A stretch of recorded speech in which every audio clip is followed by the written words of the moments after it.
Hello, everyone, and welcome to another episode of the Nothing to See Here podcast. Hi, I'm Frankie. It's Hannah. I'm a dragon.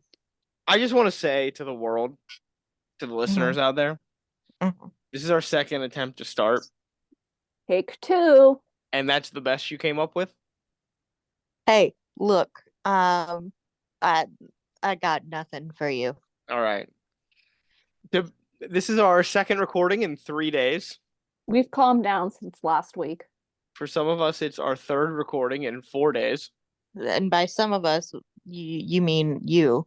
I mean, me, yeah, for one of us. One of us, yeah, not some of us. So, what version of me are we gonna get? Who knows? I hope it's sassy, Frankie. It's gonna be the normal version of me because this is the normal recording time, and I've had time to relax over the weekend. Had a pretty good weekend, if I say so. So it's gonna be a pretty good Frankie episode. I don't know, Let's like, if that means like I'll be on fire or anything, but like normal me. let's talk shop real quick. One, you watched Wonka yesterday. I did watch Wonka yesterday, but I don't want to talk about Wonka right now because I've been thinking about Wonka today, doing a little And Wonka thinking. And I think my views on Wonka are influenced by the movie we're going to talk about tonight, which still goes into the ranking. I will say that. I don't know if I've revealed this on the show, but I keep a movie ranking list of every movie I see that's new to me throughout the year. And I placed both the movie we're talking about tonight and Wonka on the list in very different spots. so you're saying you placed Wonka higher than this movie because you didn't like this movie. Yeah, and I think how high it got over because like you were there last night. I was debating between where putting Wonka either above or below Book of Clarence. I'm just saying now. Then we'll just talk about it now. I was Yeah, debating I putting did. it above or below Book of Clarence, and I ended up putting it above Book of Clarence because I liked it a lot more than I liked The Reluctant Dragon. But that goes into it, when people are like rating movies, they always think they're being super subjective about or objective about it. There's a And bias. I guess if you're a reviewer, you try to be as objective as you can. But everything influences how you see a movie. So my list is my personal list. And so yeah, I think the movies that are high up on the list are of like higher quality than you like it's not going to be like a shit film usually at the top of the list. But also the environment of where I watched the movie and what was going on that day and everything else goes into it. So the influence of the Reluctant Dragon has been seen in my rating of Wonka. Did you watch Wonka and The Reluctant Dragon back to back yesterday? We did. We watched The Okay. Reluctant Dragon and then Wonka. Yeah, we watched Oh, I'm Reluctant Dragon sorry. first. And we watched it while we were eating, which you would think would make me feel better about it, but it didn't.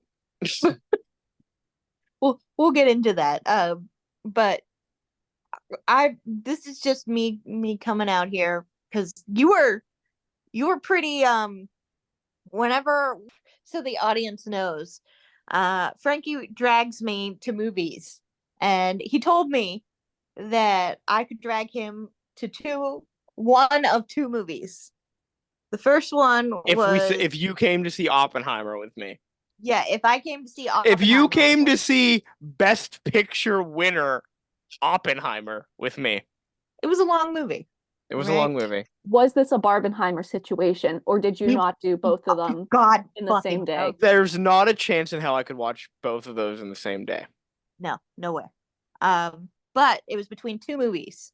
And the first one, the trailer that came out for it came out earlier, and it was going to be the Songbird and Snakes movie, the Hunger Games prequel movie.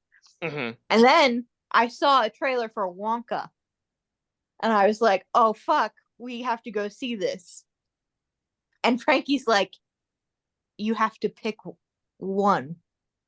It's either the Hunger Games one or Wonka. You can't get both. So I told him my mother has read the Hunger Games and she would go see it with me, so that we were going to go see Wonka. He was trying to get me to take him to go see the Hunger Games movie I would instead have of much Wonka. rather have seen The Ballad of Snakes and Songbirds than Yeah. Wonka. Now I don't know how I would feel about it. I would have to. I'm not going to watch Ballad of Snakes and Songbirds of my own volition. So who knows? But issue being is I was never one who wanted any more Willy Wonka. I'm fine with the original Gene Wilder film. Nothing else ever had to be made in that franchise, and I would have been happy. Two, not a huge fan of Timothy Chalamet. He's a good Yeah. actor. He's a good actor, but as I told Amanda last night, Yeah. he looks like a little Victorian orphan boy all the time. He he's got like a skeleton face. Like people say, oh, they have like a nice jawline. I get that. I don't have a phenomenal jawline. I got some baby fat on my face, but also I think there's a difference between having a nice jawline and seeing your actual jawbone. And all I Okay. think of when I see Timothy Chalamet, all I think is he looks like a little skeleton. Are you saying he should be Jack Skellington in a live If they action made a live Nightmare Before action, Christmas? if they Nightmare made a Before live action Christmas. Nightmare Before Christmas, he could be Jack Skellington without any makeup on. Save the prosthetics department a bit of time. Yeah, it would save them a lot of time. Regardless, we finally watched it We did. We after watched months. Wonka. We watched Wonka, and I think you liked it better than you thought you were going to like it. I will say this. This is an impromptu Wonka review. I have 8 movies on my list right now. It's number 5. This is early in the year. Subject to change. And there's a couple movies that I have my eye on that I think will go up ahead of it, but who knows? It's number 5. It's in the top 5 right now. Pretty good place to be. I liked every other character that wasn't Willy Wonka better than Willy Wonka. That's fair, Like but you liked the movie. all of those little side characters were way cooler. But he liked the movie, and Yeah, you didn't think you were going to like the movie. no, That's all. on Letterboxd, because I've been using that this year. I gave it a 3.5 and a heart. It's not my highest rated film this year, but it's up there. It is up there. So the next question I'm going to ask, just so that we can get back kind of on track, is: do you think that if you watch The Reluctant Dragon and then, I don't know, say Rock and Rule, do you think Rock and Rule would be higher than The Reluctant Dragon? No, because that movie, the little bits of the trailer I did see while I was pondering my review of Wonka, looked horrible, and I think that one would automatically be number 20. And I don't even know if I'm going to see 20 films this year. Has she been trying to get you to watch? She's Oh, told me we're- one night she's going to make me because so I hang out with Amanda almost every Saturday night, and we rotate now. We found a nice flow. Last night was my night, and the only reason we watched Wonka was because I had promised to watch Wonka with Amanda. I had never taken her to see it in theaters, so I owed it to her. Yeah, you did. But we ate good chocolate. We ate good we did it. chocolate. Yeah, I did. I brought candy, and we had some fondue, homemade fondue from Why the Monique. fuck was I not invited?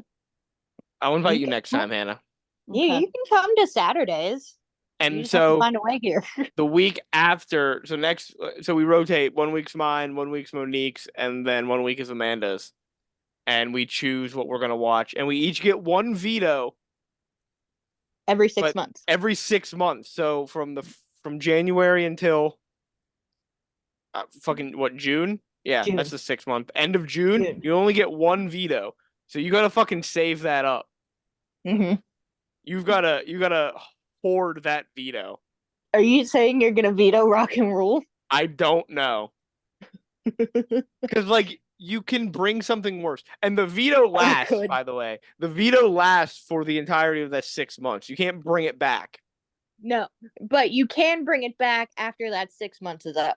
Mm-hmm. You can, but that again, you could then, if I veto it in like, I veto it in July. Mm-hmm. You can't bring it again until January, but you could bring some real shit. I can. Frankie, I have a bunch of awful ass movies I know we did that a whole podcast about it. Oh, no. Worse than that. Like some really bad ones. So just keep that in mind. I feel like this has been like a mafia extortion. Maybe. Instead of prying fingernails, it's Amanda threatening you to watch bad movies. Anyway, so we are here to talk about The Reluctant Dragon. Hannah, did you watch this? I did, but I thought we were doing a Wonka review today. I wish, God, I regret watching The Reluctant Dragon. Were you reluctant to watch The Reluctant Dragon? I was actually excited because I'd never heard of it, and I thought, oh, this will be fun. Incorrect. Yeah, how wrong I was. You know what? I thought it was going to be fun at the very beginning. Which leads me to getting into this movie, if that's all right with everybody. Well, we're only 20 minutes into the recording, so. Yeah, all right. Well, for those of you who don't know, The Reluctant Dragon is a 1941 American live-action anthology comedy film.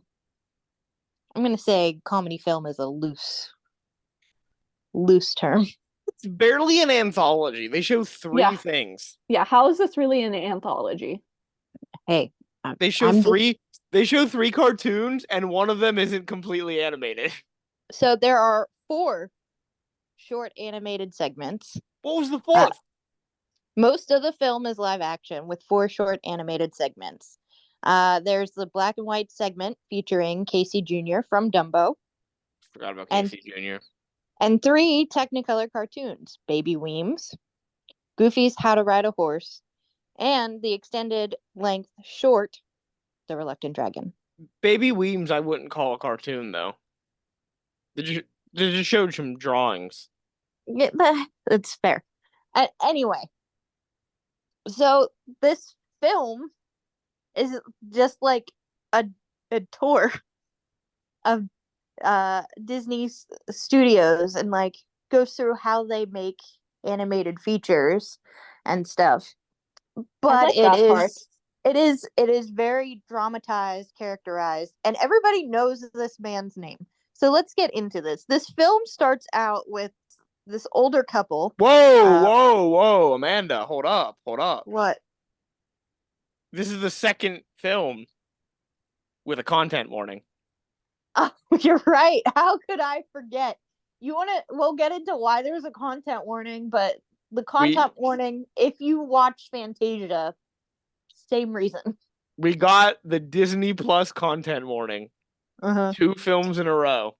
I was wondering if you guys had a content warning because I didn't watch The Reluctant Dragon on Disney Plus. No, I watched it very, very legally. Your legal VHS copy.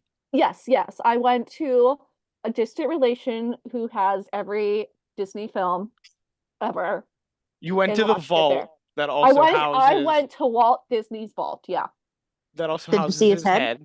I did say hi to the head. We're buddies now. Did you like watch it next to the head? Was like the head I got some popcorn. And she floated some popcorn into little head juice jar. Yeah. He's fully cognizant. We had a lovely conversation. Anyway, yes, there is a content warning. So the film starts. Oh boy, did they earn that content warning. Did they though? They didn't bring anything really new to the table. They did. Oh yeah, they did. You're right. It starts with this older couple, this old woman who's sitting on like a lawn chair while her older husband, Robert Benchley, is laying on a raft and shooting ducks. Shooting what are they? Plastic ducks? with Yeah, with like a mini with a plungers. with a little plunger gun thing. This 40-year-old man-child. He's he's way older than 40, Hannah. He's got to be in Okay, his 50s. this Almost 60. 60-year-old man-child. Also, why is she reading a 60-year-old man a children's book? See, that's what I really thought he was actually her child, and this was like a whole big joke. That makes a lot of sense. Anyway, she finishes reading this storybook to her husband, and she's like, "Hey, why don't you go like sell this story to Disney? You should go Hey, to a studio and show him this book and tell him that he should do this." hey, why don't you break every intellectual property law on the books and sell this story we don't own to Disney? That Yeah, was my biggest question the whole time. Of was this man the book's author? Clearly not. yeah, no. The book was actually I'm assuming this story was like from ye olden days. no, it was based upon Kenneth Graham's book, The Reluctant Dragon. And when was that published? I don't know this book. Let me look. 1933. That's Oh, not, don't, I said it with confidence, didn't I? yes, you did, and I'm gonna believe that. 1898. I was close. So ye olden days. He reluctantly agrees. They go to the studio. They don't make an appointment. They just fucking drive to the studio. And they get stopped by, I'm guessing, security. I will say there was a funny mention. They pull up. They pull up to the studio. This guy blows a whistle, and the male looks at his wife and goes, "Well, now we're arrested." So I don't know why that got me, but it got me. So the security guard's like, "Do you have an appointment?" And the wife's like, "We want to see Mr. Disney." And they're like, "Well, we don't have an appointment, but we want to have an appointment." And so they give him the name, and then I guess they just make the appointment. I imagine Walt Disney's a busy ass man. Apparently not. No, that's how I got into Disney's Vault to watch this film. I just said I want to make an appointment with Walt Disney's head. Interesting. And they Mhm. said, come on in, Hannah. Yep. Hmm. His wife then just drops him off and like leaves, even though this is all her idea. She's Just busy. She's fucking got to go shopping. yeah, she just yeets out of there. Very good at backing up a car. And the security guard gives him a pass, and then he starts walking the opposite direction. He's like, "No, no, no, you want to go this way." This man is trying to get out of this so hard. I'd be afraid to meet Disney too. He seems a little intimidating. He's kind of looking around, looking for this place, and all of a sudden we meet the villain of the story, Humphrey. He's like, we don't get his name right away. Or unless we do, he says his name and I didn't hear it. I just wrote a mysterious Boy Scout appears. He does kind of look like a Boy Scout. That's a good descriptor. His tie clip that he has on is making his tie like curve upwards. It was bad. Yeah. It's very weird. Leave the poor intern alone.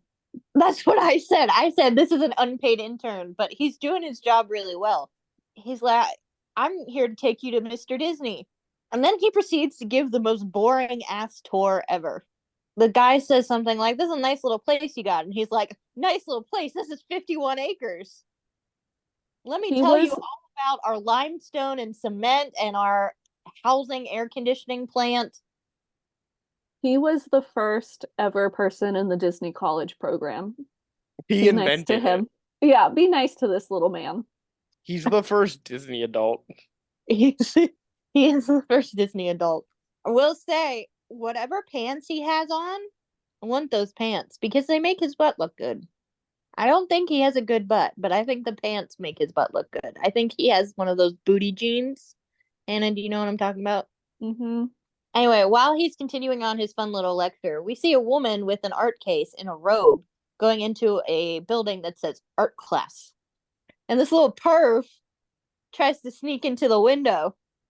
He's just trying to better his life, learn how to do some art. Sure. No, he is a perv.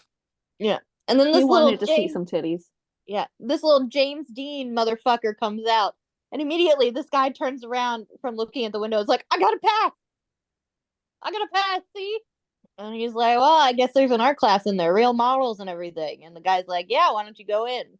And Robert's like, nah, I got an appointment with Walt Disney. And James Dean goes, yeah, okay, and leaves. And then Robert sneaks in. He does a really bad job of sneaking in, though, because he makes a mess and a skeleton falls on him. And then we get a nice look at the model. And to be fair, he wanted to see someone naked, and he did see a naked elephant. Yeah, they are sketching an elephant, which they're sketching a real life elephant but making it cartoonish in feature, which I think is really really interesting because that is what they did. They tried to make cartoonish designs with a live action elephant. The elephant has a clown hat on, by the way.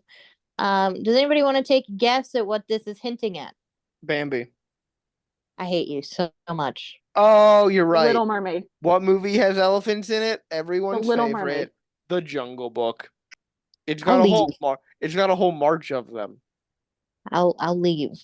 You remember that scene, Hannah? The March of the Elephants? I don't think I've ever watched The Jungle Book past like 10 minutes. We'll get there. We'll get there. Yeah, Dumbo. Obviously, it's hinting at Dumbo. So as Robert is looking around, at some of these drawings, we get part of the reason why I'm sure there's a content warning. Frankie, I'll let you take this away. Oh, yeah. So there is one Asian Asian woman artist. And Her name is Lotus, by the way. yeah, I didn't know that. That makes it a little worse. And our boy Robert just walks up to her and like starts talking to her, and then says goodbye to her in Chinese because she is apparently, I guess he assumes she's Chinese, and then proceeds to mansplain what that meant to her. That's bye in Chinese. I like that he just saw an Asian woman and said, "I'm gonna speak Chinese to her," because clearly she speaks Chinese.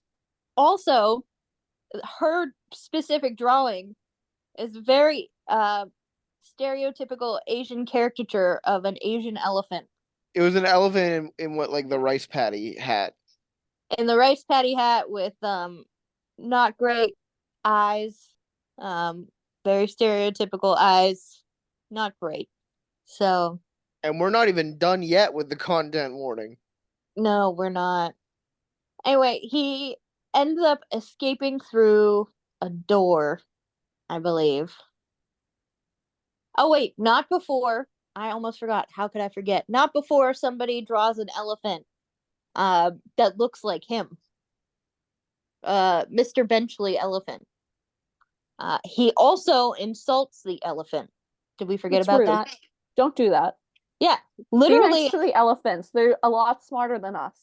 literally insulted her. You can't make an elephant dumber, or something. I He await says, the day our elephant overlords appear. well, the elephant gets mad, and she like, She eats him, and that's the end of the film. well, 10 out of 10. she makes a noise at him, and he like disappears out the side door. Then he's coming across an orchestra room where this man enters, and he follows in right after. We come to later find out this man is going to be the voice of Donald Duck. Now, I'm only saying this now because this is not what I expected Donald Duck to, the voice actor of Donald Duck to look like. I expected him maybe to be bald and to be older. And then this old woman, and this is probably the most normal looking woman that we see. Yeah, every other woman in this movie that works for Disney Studios is like a fucking supermodel. we'll get into that when we get to the Rainbow Room. They're all the Uh, most attractive women in the world. And I get it's a movie, but like, come on. So this woman who we find out is Florence Gills, who has performed, or Florence Gill, sorry, I had an extra S. She sung at the like a big orchestra before. She immediately starts singing, making chicken sounds. I Um, hated this part. what are you talking about? I actually really enjoyed this. I just want to know if that was actually her. I think it was. Let me look. I feel like that was the voice actress for It's whoever the Clara female. Cluck. Florence Gill is the voice of Clara Cluck. So it is actually her. It is her. It was fine. I don't get why they were singing. I guess Were to they show you still what an orchestra like piece would be with Donald Duck. I don't know. were they still trying to push Donald Duck as like the mascot of Disney at this time? I think it's possible. I don't know if I would say the mascot. I think Because like now obviously we know we associate Disney with Mickey Mouse. at this point Donald Duck maybe wasn't getting as much popularity as they would have liked him to get. So I think that's why he's featured in it. Either that or the person who was doing Mickey was just not available. Or Mickey's too good for this. They That too. mention Mickey a few times, but he is an elusive creature, this mouse. But this is Clarence Nash, who is the voice of Donald Duck. And he proceeds to tell Robert how he imitates and makes a Donald Duck noise. I tried to do this. Frankie, did I? You Not didn't try. succeed. Yeah, it's incorrect. He said it was easy, not easy. For him, yeah, but easy for him, not easy for me. Anyway, our villain comes in, Humphrey, looking quite pissed off, and is like, "If you're quite finished, Mr. Benchley, we're gonna go meet Walt Disney." And they proceed on their boring ass tour. I feel bad for calling Humphrey the villain, but he kind of is the villain in this, unless anybody else can think of another villain. I say Uh, there is no villain. no, incorrect. So as The they're walking, villain, I figured out the villain. Mr. Benchley. The racism. as they're walking, Mr. Benchley or Robert gets pulled in by a bunch of instruments, like a xylophone and stuff. Like he gets swept away. So this time that he disappears, it's not his fault. He really does get swept away. Um, and they're in this room where they're making like a bunch of thumping sounds and noises and just like random crashing sounds. And they're like, what the fuck is going on here? This is where they make all of the cartoon sounds. And this woman named Doris proceeds to show Robert how she makes the train speak by putting these two things against her throat and not speaking, but pretending to speak, holding it over her vocal cords and moving her lips. It is really kind of neat. It's And then neat, this but is, it's also weird. yeah, but I like thinking back to that like time. Like, and this, by the way, this still exists. These jobs still exist, especially for video games. People making crunching sounds. People like making like how boots sound whenever you're walking. Wind sounds. Like it is a really neat kind of concept. And we see this come into play with the Casey Jr. scene. So we see the animation and then how the sounds and the animation are made. We see this cute little animated film. By the way, in this animated short, I don't really have a lot to say about the Casey Jr. thing, aside from the fact that he almost drowned a boat, which I think was quite rude. They waterboarded the boat, which is still rude. Were you going somewhere with that? I mean, it is still rude. No, I'm just saying that's what they did. They waterboarded it. They also, this was bizarre to me. They're making like the storm sounds. There, I had two Mhm. more notes right here. And the people who were making the storm sounds had bags on their heads for some reason. it looked like. And I then don't remember that. when they had the cows, this guy, Mr. I'm increasingly thinking Mr. Benchley, is that his name? Yeah, I'm increasingly thinking now that he is the villain because he's there talking doors. to Doris. They do the cow sound, right? Yeah. And he goes, "That's a cow," to this woman, like she's never heard a cow before in her life. He was so amazed. Yeah, but I think she knows what a cow is. That doesn't mean that things don't repeat. I remember I farted in front of you once. I looked at you and I said I farted. Yeah, but that was funny. This didn't feel funny. Maybe he was hoping it was going to be funny. Well, he's not. Anyway, so Robert leaves. He does mention all of this work just to wreck a train. Wouldn't it be easier just to wreck a train? Maybe he is the villain. Anyway, Humphrey's still looking for him, so he goes, tries to open a closet. And when he opens the closet, a bunch of brooms fall out. So he has to hurry up and go through another door. When he goes through the other door, by the way, this film is all in black and white up until now. We get into the Technicolor room where things move to color. And I didn't notice this. I had to turn to Frankie for a minute and be like, oh, we're in color now. You did. I thought it was a very nice transition. I didn't notice it right away. The transition was pretty cool.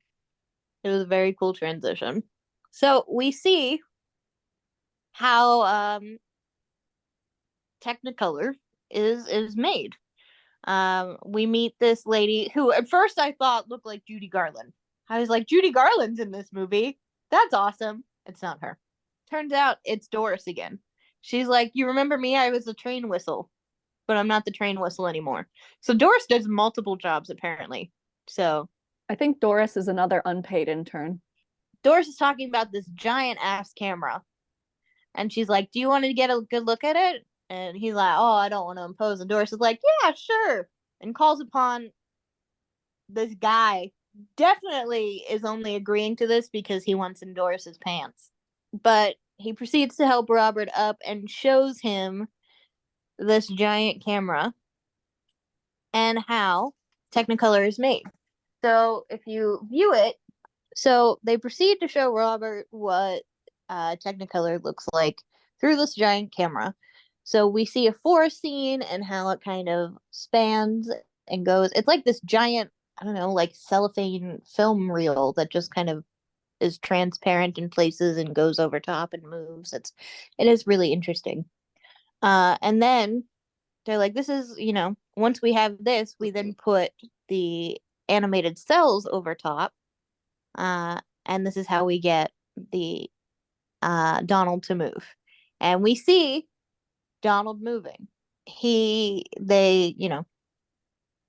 move the cell out, put a new one in, and Robert's like, no, they're each different. And he's like, well, they don't look that much different. And Donald comes to life and gets real fucking sassy. He's like, just a minute, big boy, give me time. I gotta move. I'm gonna show you how this works. You see my foot? It's up here. Then it's down here. And then it's up here. And then it looks like I'm walking. Like he's really sassy. I appreciate this Donald. I feel like we don't get him very often. How do you feel about this Donald? He's Donald. What do you mean we don't get this Donald? Donald's an ass all the time. Did you just call Donald an ass? He's mean. He's not mean. He's got anger issues. He should see a therapist about that. He's not mean. I love Donald. I love Donald so much. You're so mean to Donald. I like Donald too, but he's got some anger issues. You have anger issues. I did. I went to anger management as a kid. Did you really? I did, yeah. So Donald should take my advice. Life would be better for him. Anyway, so after he sees Donald, Doris is like, I can take you to Disney and avoid Humphrey. Because she's like, we all want to avoid Humphrey. Yeah, And this is everyone where we hates learn. Humphrey for some reason. Yeah, and this is where we learn Humphrey's name. And we make it to the Rainbow Room. Frankie, what's in the Rainbow Room? Well, first of all, not Humphrey. He'll Humphrey's not never in They'll Rainbow never Room. find. They say they'll never find him in the Rainbow Room, and I presume that's because Humphrey is scared of any color that's not black or white. No, I think he's banned from the room for some reason. Yeah, You because think it's he a was? bunch of women in this room. Yeah, you think maybe he was like a little too creepy with the women? Humphrey might have been creepy with the women. Um, but all of the women in this room are supermodels. All of Yeah, them. all of the women who work for Disney are apparently supermodels. But the Rainbow Room is where they make the pigment, the paints for the cells. And we see a bunch of supermodels pretend to make pigment. And it is really cool. And I told Frankie I would love to do this because you make the pigment and then you put the pigment on. Oh, it would be so much fun. Like, this would be a dream job for me. This is also the room where they have more racism. I haven't gotten there yet. We're still on the paints. It's the same room though. I just wanted to point that out. It's You're coming. right. It is. But we see them painting Bambi. The next film to be released is Dumbo, but Bambi apparently is in development right now. And Bambi is so fucking cute. I love Bambi is really Bambi. cute. I love baby Bambi. And we see how this is done. How the animations back then were done with actual paint and cells. And then you put that cellophane cell with Bambi on it over top of his background. And then we see Bambi and he moves and he runs and he hides behind a rock because he's a little shy and a little scared of Robert. I'd be afraid of Robert too. Bambi needs a hug, Bambi does need a hug. and I am I hope offering to give Bambi that hug. I hope Bambi's mom is still alive at this point. And this is just the art person in me, the artist in me.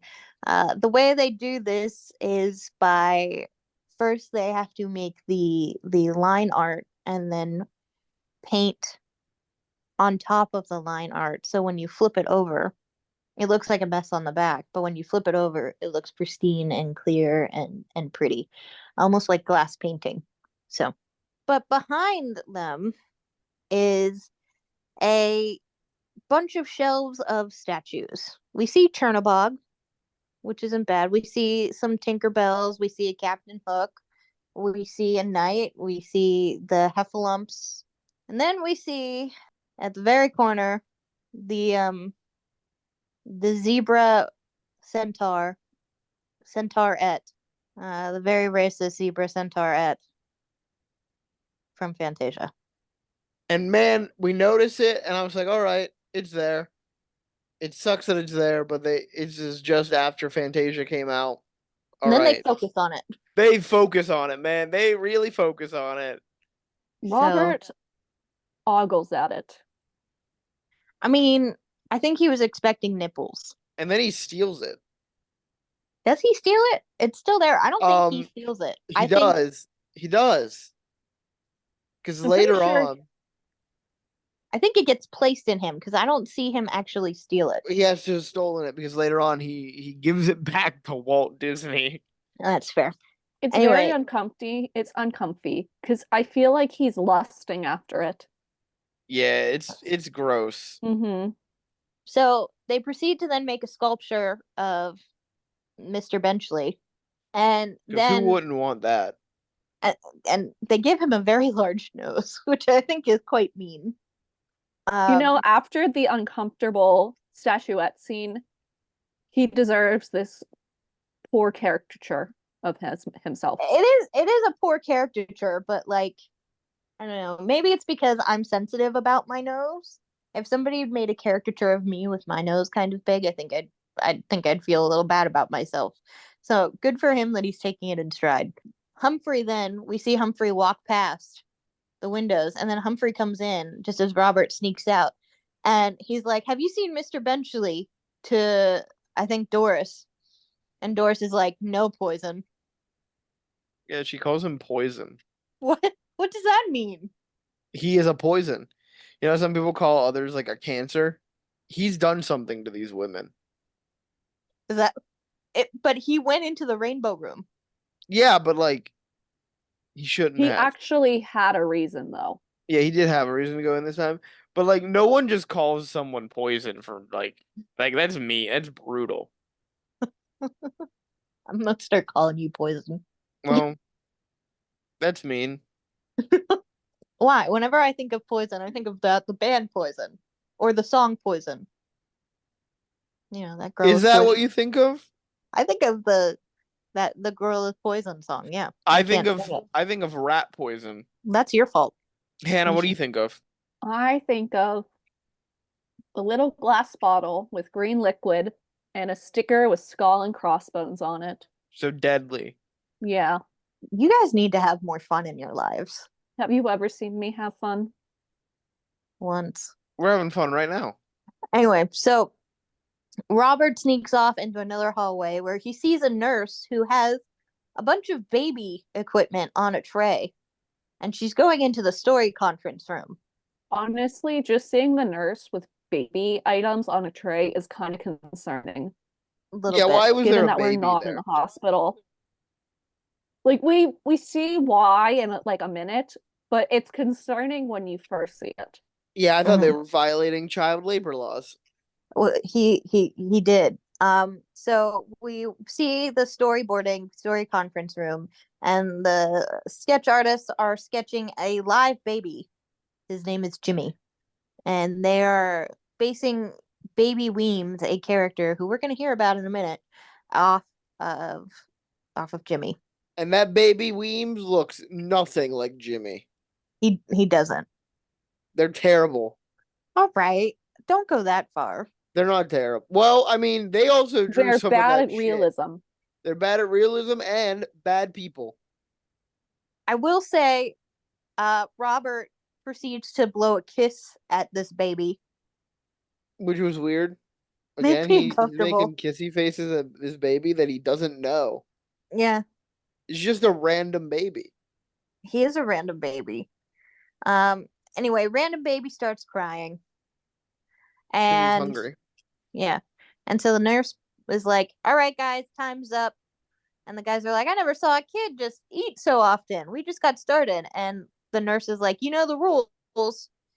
He's 15 minutes, and then I'll bring him back in a little while That is what babies do. They just eat and poop and and cry sleep and sleep." because they're tired of all the crying they've done from all the crying they've Yeah. done. The storyboarders then, since they don't have a baby to fawn over, they fawn over this older man, and they're like, "You have to listen to our storyboard, where we hear the story of Baby Weems." Um, I wish we didn't. Frankie, can you give us the brief summary of Baby Weems? So this baby is born. Baby Weems is born, and he's sitting in the nursery room at the hospital, and he talks. He just says actual human words, and the nurse fucking freaks out. She faints, and everyone goes nuts for this baby. Yeah. And this baby is a genius. This baby is speaking full sentences. He's debating Einstein. He's giving people stock advice. He's you see ever see the movie Baby Geniuses? Yeah, that baby. He's conducting an orchestra. Yeah, he conducts an orchestra. He sets fashion trends. Yeah, that was weird. That was weird. Everyone just walking around wearing diapers with fucking pins in them. Yeah. Swimwear. That was swimwear. Oh yeah, that was the swimwear. That would be uncomfortable too, because like diapers absorb water. Yeah, I'm assuming those are all cloth. Those are going to get heavy. Mm-hmm.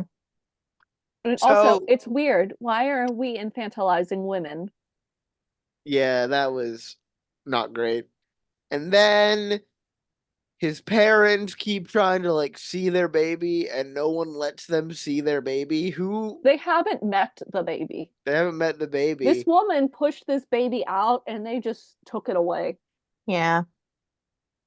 and so this baby's living the high life. And then Disaster strikes. The baby is sick.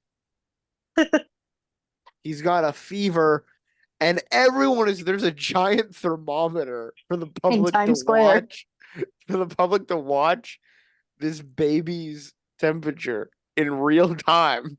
And then the racism strikes again. Oh god. They Really bad.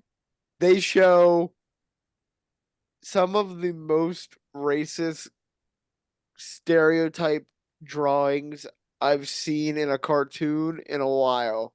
It's really bad.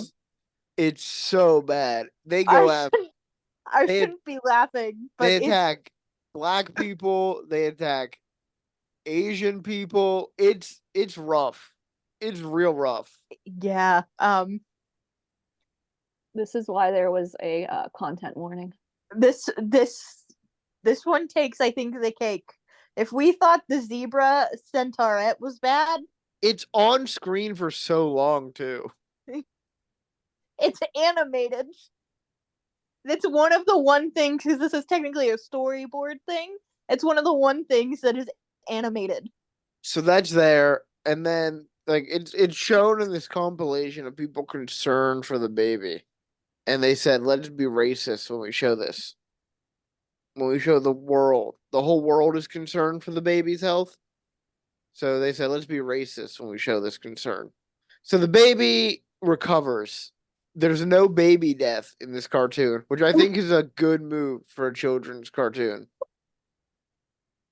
That's as if I'm writing like advice for people who want to make children's cartoons, don't kill a baby. That's Don't some kill a advice baby. for them. Yeah. Don't be racist either. Well, Disney could only follow one of those pieces of advice. Yeah, I know.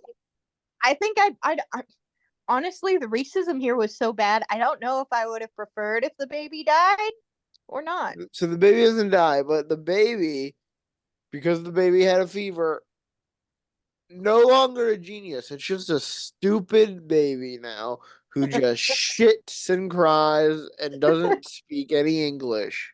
And so they toss the baby aside, and everyone stops wearing diapers as swimwear. And they forget about the baby. They forget about the baby, but the parents are happy because now they can have their baby. That was I hope that never became an actual cartoon because that would make me sad if it was. I can look. Let's let that be a mystery. Yeah, let's like live in a world where we don't know if that's real. I don't have any info. Good. That's fine. It's the way I like it. Anyway, after baby leaves, Robert's still trying to avoid Humphrey, and he makes it into the animator's room with Ward Kimball, Fred Moore, and Norm Ferguson.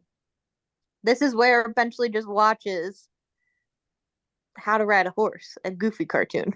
Yeah, they should have just played some goofy cartoons the entire time. I would have liked it better. Yeah. There was no racism in this one. Was there?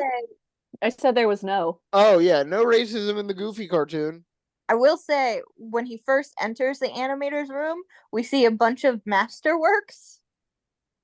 That's from the Donald's Masterworks. That's the thing they did, right? Didn't they make like a short out of that too? Yeah, they made like a Donald's Masterworks, where they're famous paintings, but with Donald Duck in them instead, which I love, and I would buy a whole bunch of them. Yeah, I think that's great. Yeah, it was really good. I enjoyed it very, very much. We watched How to Ride a Horse. I'm not gonna go over this because you could watch How to Ride a Horse in other places, not You just should. this cartoon. Yeah. Don't watch this movie, but watch How to Ride a Horse. It's funny. How to Ride a Horse is one of a really good Goofy cartoon. I think we can all agree with that. Also, Mhm. it did have accurate information because I was a horse girl in middle school and I took You were a horseback horse riding girl. lessons. What were you gonna say, Frankie? I've been a horse girl. Huh? Sorry, I missed that. You broke up a little. Say it again. I said Anna seems like she would have been a horse girl. I was a Yeah. horse girl.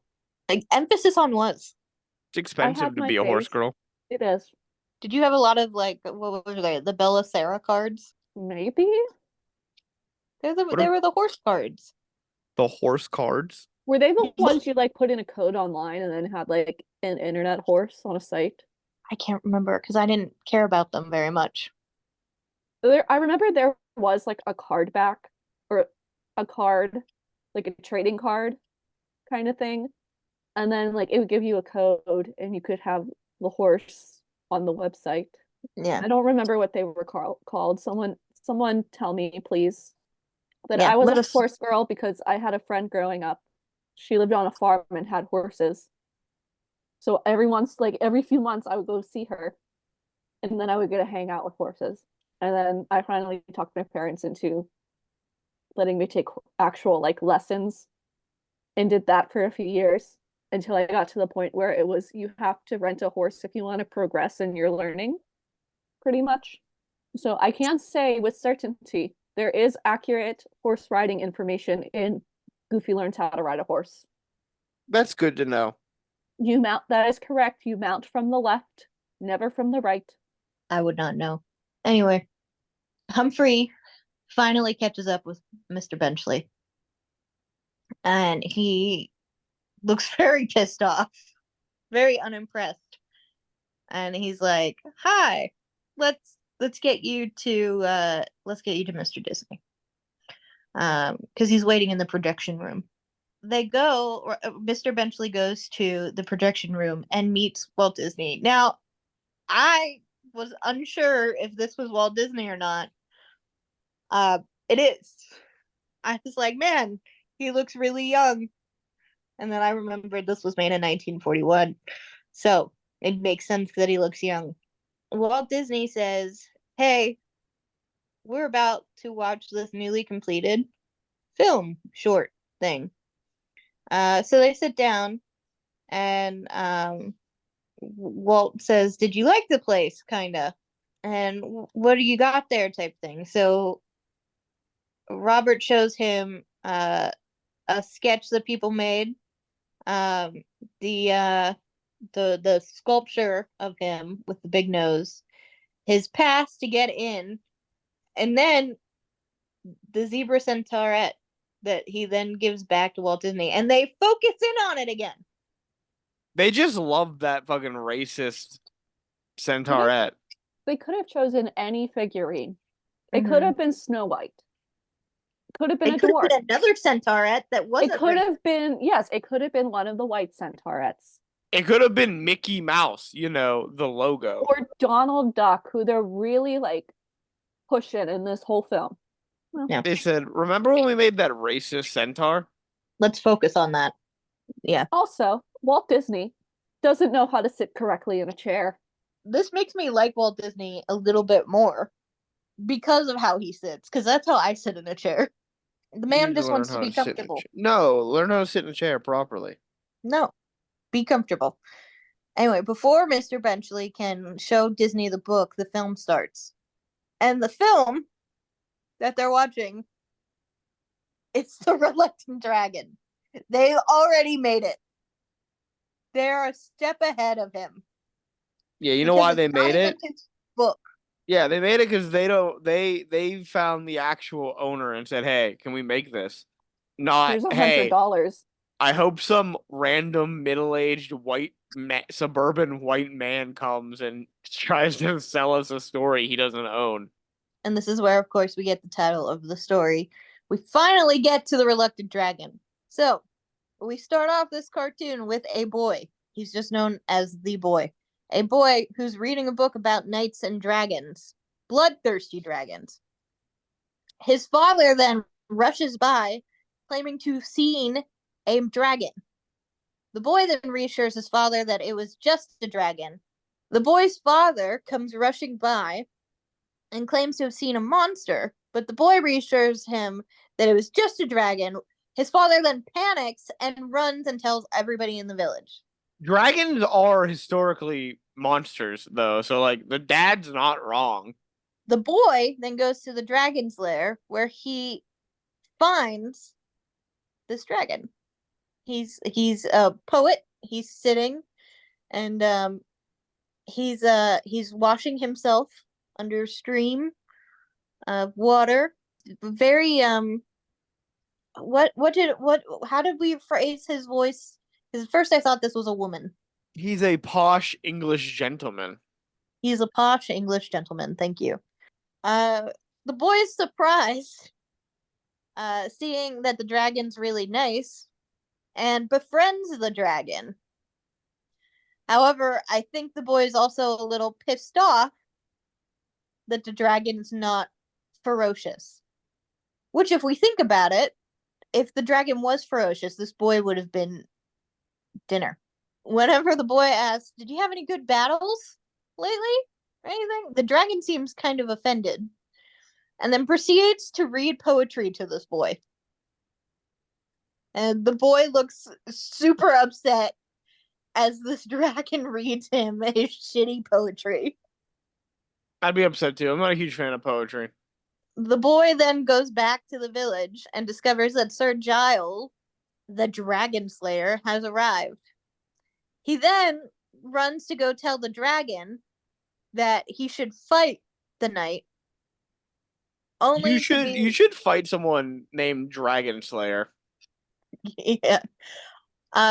When the boy comes to him, he's playing his flute and trying to teach the birds how to sing a song. The boy's like, "You should fight this man," and the dragon's like, "I'm not gonna fight this man. I never fight. I'm not gonna do it." And the boy leaves all pissy again. This boy wants a fight. There's no reason for this kid to want to fight. No. Well, he doesn't want to fight. He wants to see a fight. That's true.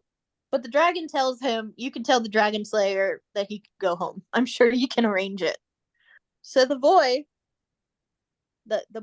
visits Sir Giles, and it's revealed that Sir Giles is an old man who also likes poetry. When the boy comes in and sees this old man is just naked, taking a bath. Why is every time this child goes to meet someone, they're bathing? That's true. The dragon was bathing too. Yeah, it's weird. It's really weird. Because he was in a bucket and then he has a towel on him automatically as soon as he stands up, which leads me to believe that he put that towel on when we didn't see, which means he exposed himself to this child. I believe that he was wearing that towel in the bucket. I will say, medieval times, didn't they have like cloth in the bath with them because the water was unclean? Maybe, I don't know. But like not in the unclean, it probably is full of bacteria way, in the water touching us is unclean. I don't know. I feel like I read that somewhere. Yeah, I don't like water touching me. I dissolve like sugar. I will give cotton candy. I will give the Sir Giles credit here. The towel almost slips off of him while he's ranting, but he manages to catch it. So maybe he didn't. Maybe he always had that towel on. Maybe you're right, Frankie. So the boy then tells Sir Giles that the dragon's not going to fight. So Sir Giles and the boy decide to visit them. Visit the dragon. So they go and visit the dragon. The dragon's having a nice little picnic. And honestly, some of the food at this picnic looks delicious. Frankie? It was at this point I determined I wanted to be friends with the dragon. Yeah. This dragon would be fun. He has some tea. He has a baguette in there. He's got some jam sandwiches. He's got some cake. Mm-hmm. It was a good spread. Yeah, it looked delicious. And now I really want some cake. Muffins, pickles, jam sandwich. Anyway, the dragon and Sir Giles find that they have a love for poetry. Proceed to tell each other their poetry. Before they can get into the whole conversation of poetry and reciting poems to each other, the dragon gets all huffy because they mention a fight, and he starts packing things up, taking the sandwich that Sir Giles had in his hand away from him. He had already taken a bite of the sandwich. But then Sir Giles says, I hear you're quite an accomplished poet. And this is where they go into their whole little poet serenade thing. So this boy, as he's listening to poetry, because the dragon sings about or says a poem about an upside down cake, and Sir Giles says a poem about a radish. The boy is just so pissed off. I genuinely love his face. And he's like, "Do you mind if I recite a poem?" And they're like, "Yeah, go for it." And he's like, "All right." So, 'tis evening from the stars above. A soft, mysterious light brings thoughts of friendship and joy and love. Now, how about that fight? And he gets really upset. And the dragon freaks out because he's like, "I don't fight. I don't believe in it." And the boy's like, "But dragons and knights are supposed to fight." The dragon and Sir Giles eventually decide to fight. It's going to be a staged fight. The dragon is still kind of upset that he agreed to the fight in the first place, and he's like, "Why can't I just keep my big mouth shut?" So the next day, villagers are gathering to watch the fight, and I guess gambling was big in olden times as well. Everyone loves to gamble. Because truly, like, they're also like selling like the best seats, and they have like boards up in trees for people to see all the action. They have balloons with dragons on them. Those were some sick balloons. They were really cool. I would have bought a balloon. I would have bought a balloon too. There's a guy standing on a cow just so he can see. And imagine all the helium they had back then. Damn. So Sir Giles arrives and is waiting for the dragon. Now, inside the cave where the dragon is, the dragon's too scared to fight because he can't breathe fire. And I guess part of this fake fight is that he needs to breathe fire. Well, all the best dragons breathe fire, I guess. So the boy just, I guess, airs his grievances about this dragon and calls the dragon a punk poet, which pisses the dragon off enough and gets him angry enough to eventually start shooting flames. The dragon jumps for joy as he is now, quote unquote, ferocious. So the fight ensues with Sir Giles chasing the dragon around with his sword and into the cave. So while they're in the cave and people think a bunch of shit is happening, they're just sipping tea and having like a nice like sandwich and stuff while they're saying, "Oh no, ouch, this hurts." Oh. They then go back out into the open where they charge at each other and create an enormous smoke cloud. And inside the smoke cloud, instead of actually fighting, they're just dancing. They're just having a nice little dance, nice little waltz. And then Sir Giles reveals that it's time for the dragon to be slain, pretended slain. And the dragon's like, "Oh, I get to die. This is going to be so much fun." It's fun to die on stage.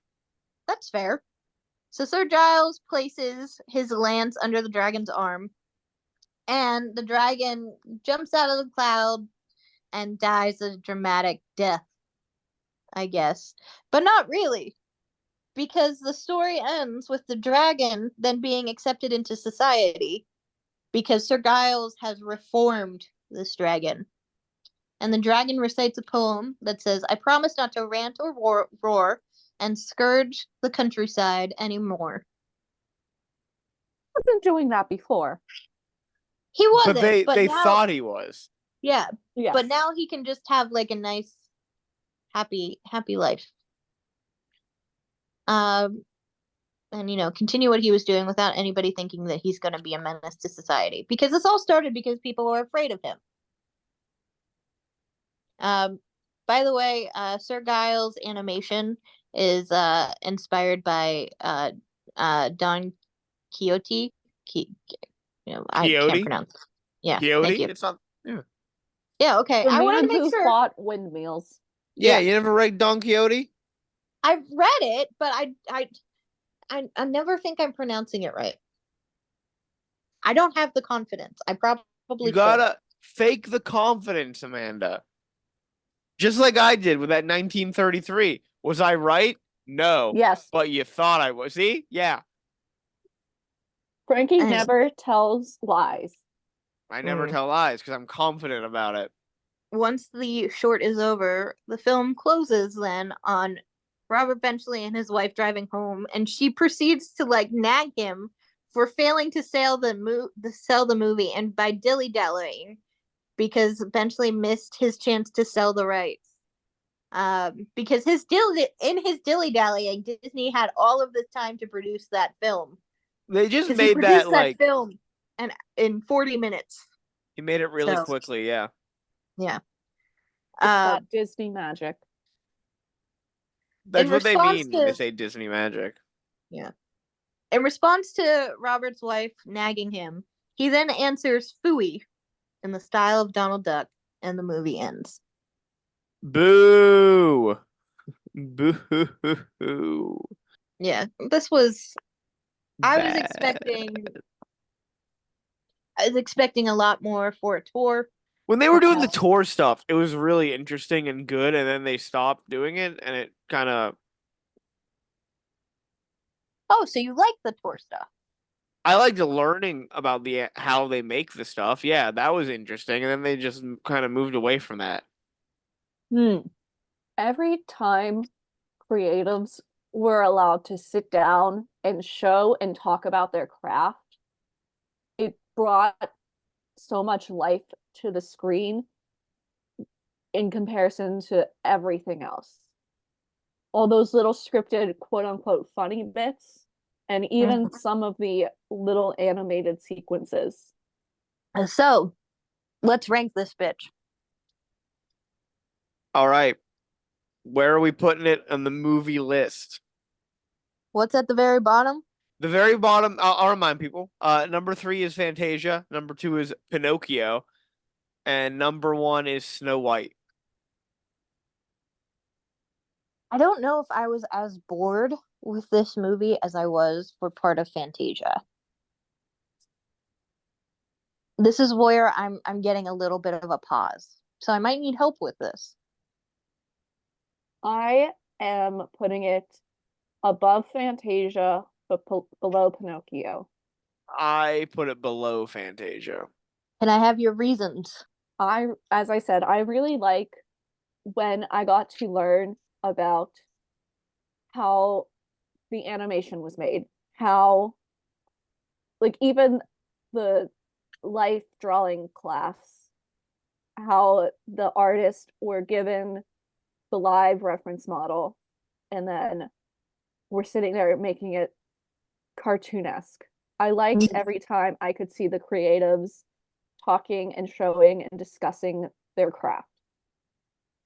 And that's where this film shines. I agree. Frankie, your points.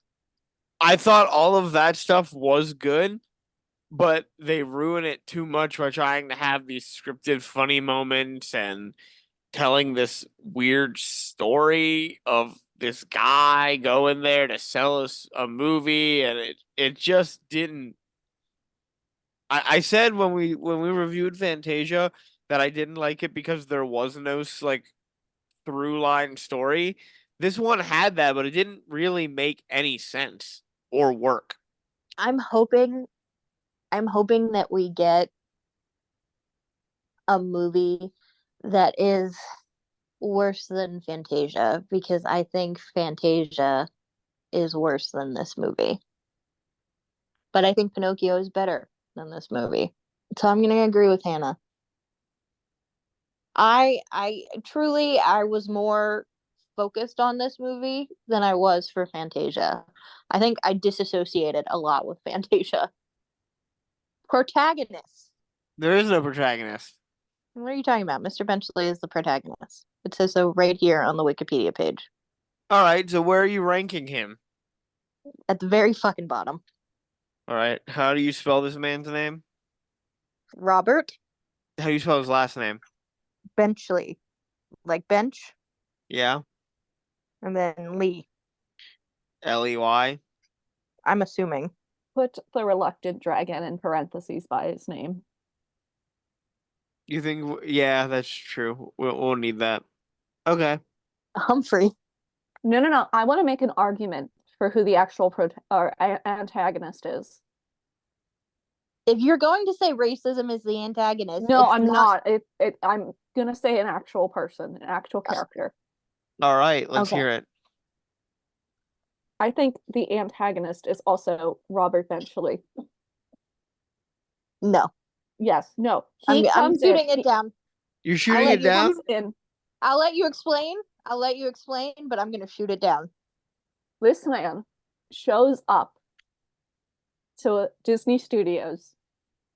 He doesn't have an appointment, and yes, he is there because his wife is making him go and try to sell a book they do not have the rights to. But this man shows up. He is kindly given an appointment with Walt Disney in an instant, like right then and there. Then he skedaddles away from the poor intern and wastes, like, I don't know, a couple hours, arguably, running around the studio grounds. That is it does give me pause, but at the same time, nobody referred to Mr. Benchley as poison, but they referred to Humphrey as poison. He was a thief. Robert Benchley was a thief who was, lusting after a racist statuette. You know what? I will pose this to Frankie. Because Yeah. Frankie was the one who gave me the idea for Humphrey as the villain. Yeah, but Not only because of he didn't do the but villainous thing. he didn't do. Would you like to tell them what you thought Humphrey was gonna do? I thought Humphrey was going to. I love How to ride a the. horse. What'd you say? How to ride a horse. I love How to Ride a Horse. I've seen it before. It's a great. I think it's a very great Disney short. And I thought they were gonna have Humphrey interrupt it, and we weren't gonna see the whole short.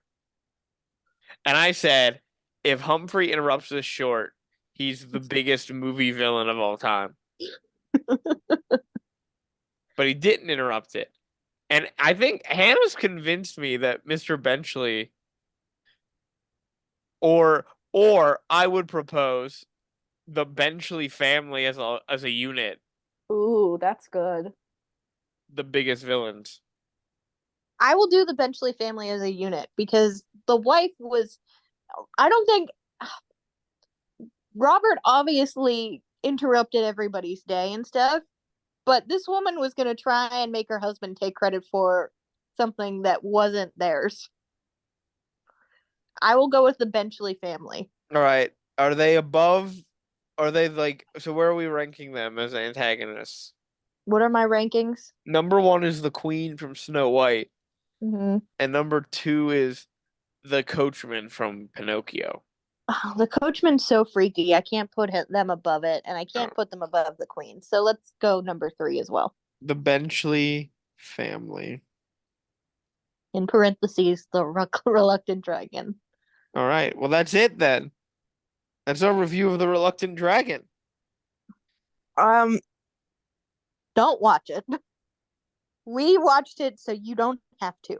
I think we have like a very firm line. Like we only have 4 movies, and Snow White is number one, Pinocchio is number two, and then I think there's a line there of like, don't watch anything below this line, and it's Reluctant Dragon and Fantasia.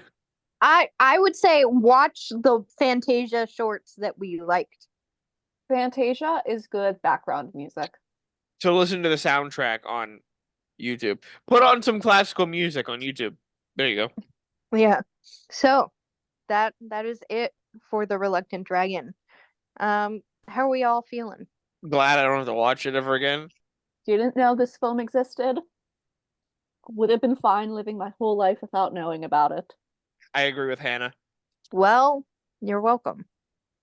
I didn't say thank you. Okay.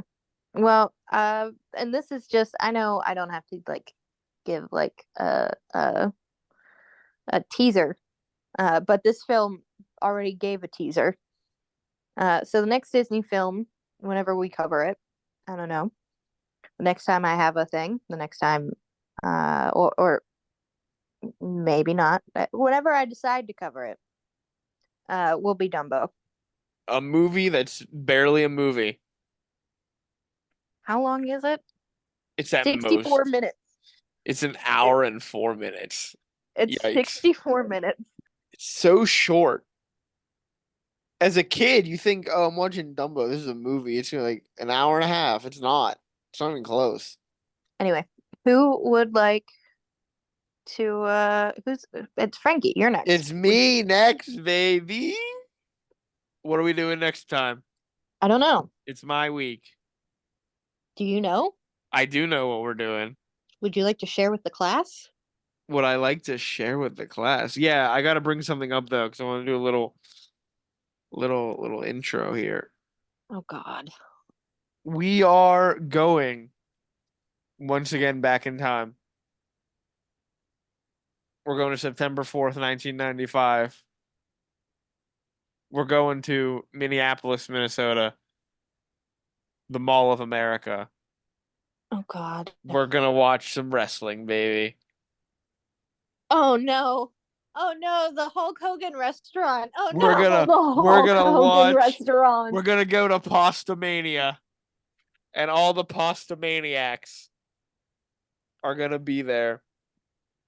We're gonna watch the first ever episode of WCW Monday Nitro. We're gonna see Pasta Mania. We're gonna see a wrestling show take place in the middle of a mall. Well, they have a roller coaster in the middle of that mall now, so a wrestling show is really tame. Yeah, can we instead of watching this, can we just go visit the Mall of America and pretend like No. we've watched it? And more importantly, we might get to see a little chihuahua in a costume. All right. I can't wait. I've been waiting for this dog. We're gonna see Pepe. Pepe! I don't know if he's on that episode or if he debuts the week after. I will let you all know next time. But if he debuts, don't worry. We'll be made aware of it. But if he doesn't, we'll keep a running track of Pepe's costumes. Should we rank Pepe's costumes? We should definitely rank Pepe's costumes. We're also gonna have I'm gonna have you guys who don't really watch wrestling each episode name a match of the night. What was your favorite match? And an MVP of the show. And by the end of the series, we're gonna name that. We'll figure out who the MVP of WCW was. Who was the greatest WCW wrestler? How many episodes are these? We're never gonna finish it, so don't worry. I can tell you right now, it's not going to be Hulk Hogan. Yeah. Well, let me assure you, you're right. It's never gonna be Hulk Hogan. I can see into the future when we finally finish, and Hulk Hogan is nowhere on that list. He's a bad wrestler and a bad person, a worse person. You mean when when we're 80? Yeah, when we're 80. So that's what we're gonna do next week. We're gonna watch we're gonna review a wrestling show. 90s wrestling. Can't wait to see what you guys think of mid 90s wrestling and what you guys think of Pasta Mania. I don't think about it. Well, you will next week. Nope. All right. Well, with all that, let's take care of business and wrap up. Remember, if you are watching this on YouTube, to subscribe to the channel, like the video, leave a comment, please. That helps with the algorithm. If you are listening to us on Spotify, remember to follow the show there. Leave a review. 5 stars only. If you would like to send us an email with any comments you might have, with any questions you would like to have us answer, or any suggestions on ideas for episodes, you can send us an email at Nothing to see here podcast at gmail.com. As always, here is spelled Hear.